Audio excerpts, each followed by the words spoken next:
All right, let's do a deep dive into correcting lies. This is difficult in our current political climate. Donald Trump yesterday absolutely collapsed like a house of cards under basic questioning by ABC's David Muir yesterday. Trump was in Arizona, went to a mask factory, didn't wear a mask, total propaganda visit. But in the middle of it, Trump was interviewed by David Muir of ABC. He didn't really do anything special other than be a basic journalist asking Trump specific questions and waiting for an answer.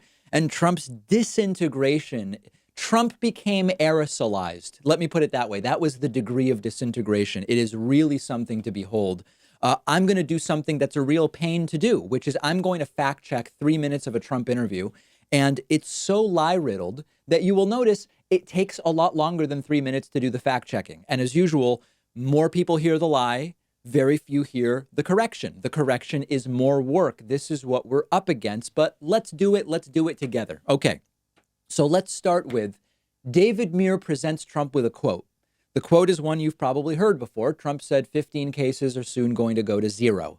Let's dig in. I'm going to try to fact check so that you can understand how these lies are spread and perpetuated, and they become actually like an alternative truth to Trumpists that they repeat.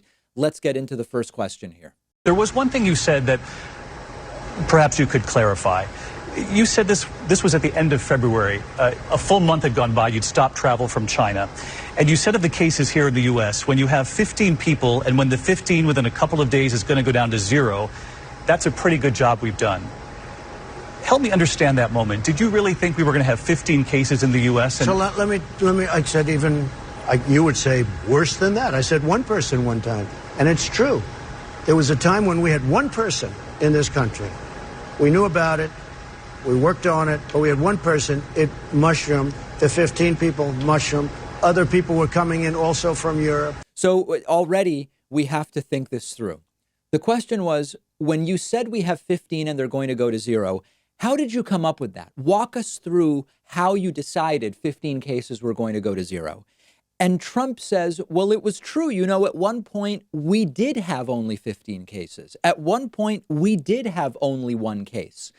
That wasn't the question. And one tool that's really important to have when you're trying to parse lies from government officials or anybody is, are they answering the question that was asked? Have they given an answer? And Trump has not. The question was not, did we really only have 15 cases at one point? Of course, right? I mean, we now have 1.2 million official cases. At some point, we had zero.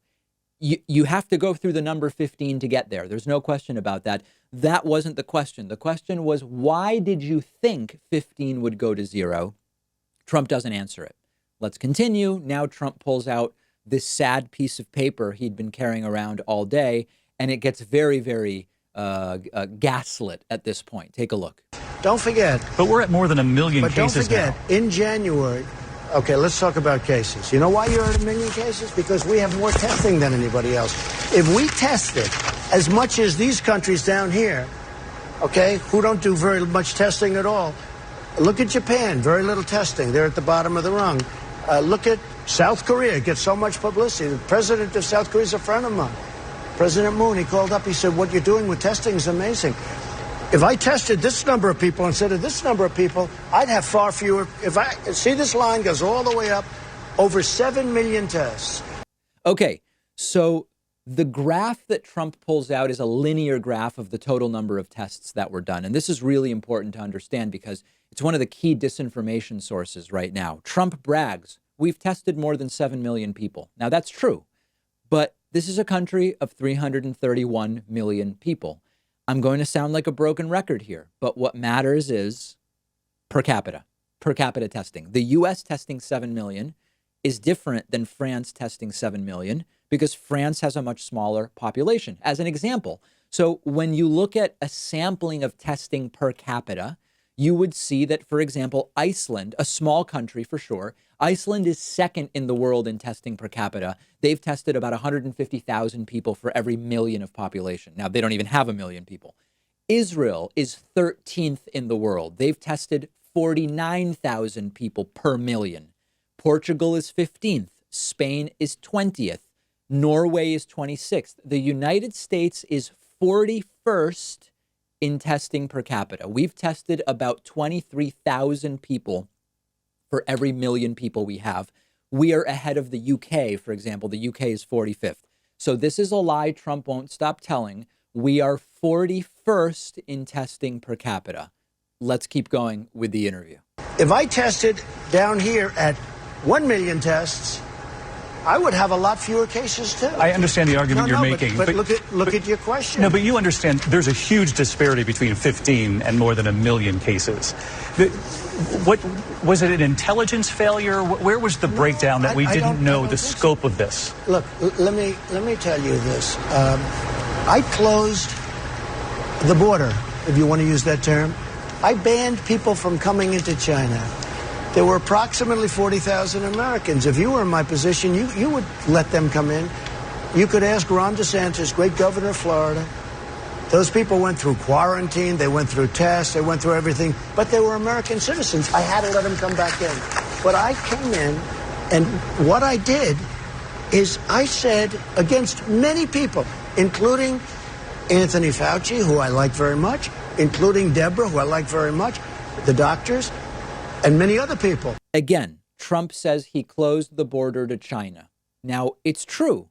That went into effect on February 2nd. But understand, by that point, 45 countries had already closed travel to China. Okay? It's also not an answer to the question. An absolute collapse of a performance by Donald Trump. Here's another portion. Trump has repeatedly used this phrase, the cupboards were bare when I came in.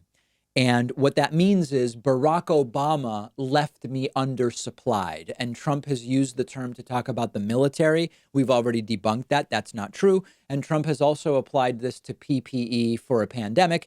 Here, David Muir asks him, okay, you've used this phrase, the cupboards were bare. What did you do to restock the cupboards? And Trump essentially says, well, I was actually busy with impeachment. Take a look.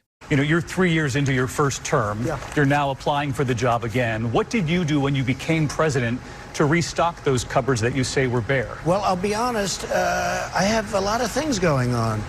We had a lot of people that refused to allow the country to be successful.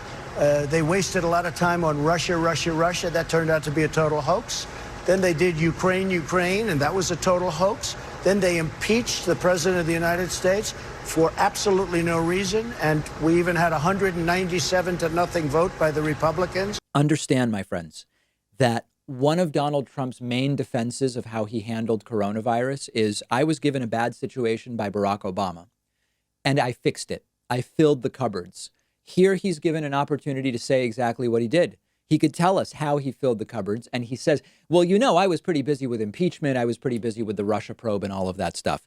David Muir gives him the opportunity to silence his critics and say exactly what he did to fill the cupboards. And he can't do it. Now, let me tell you the truth. And this is sort of a bigger picture story. The truth is that Barack Obama handed Trump a pandemic response team and Trump disbanded it and bragged about disbanding it in 2018. The truth is Barack Obama handed Trump a pandemic response playbook, 69 pages and color coded. We've looked at the document, very good document. All Trump had to do was follow it, and Trump didn't follow it. That's the truth. And Donald Trump, unable to withstand just basic questioning by ABC's David Muir. So Trump had to stop press briefings because they were doing more harm than good, especially after that bleach injection fiasco. Now Trump is doing an actual sit-down interview with someone other than Fox News, and it goes horribly wrong. Trump has no choice, seemingly, but to just do propaganda roundtables with CEOs because everything else is going horribly wrong. One of our sponsors today is Vincero Watches, giving you 15% off your entire order when you go to davidpakman.com/watch. Don't pay thousands of dollars for a high quality watch that looks great because you don't have to. All of Vincero's watches are made with high-end materials, masterfully built, and they look like something you'd spend a ton of money on. But every Vincero watch ranges from about $150 to $300. I went over to their website and picked out the Bellwether in silver and white. Really nice, elegant look. And a lot of people ask me, where's the watch from? Really, really great look. Totally different. They also sent me the Altitude in matte black and red, a much more rugged view of what a watch can look like. Really like it as well as the athletic strap. It's a new year. It's a new decade. It's time to reestablish your style, add something new to your look, and a high quality watch is the perfect way to do that. You can get 15% off Vincero's entire collection when you go to davidpakman.com/watch.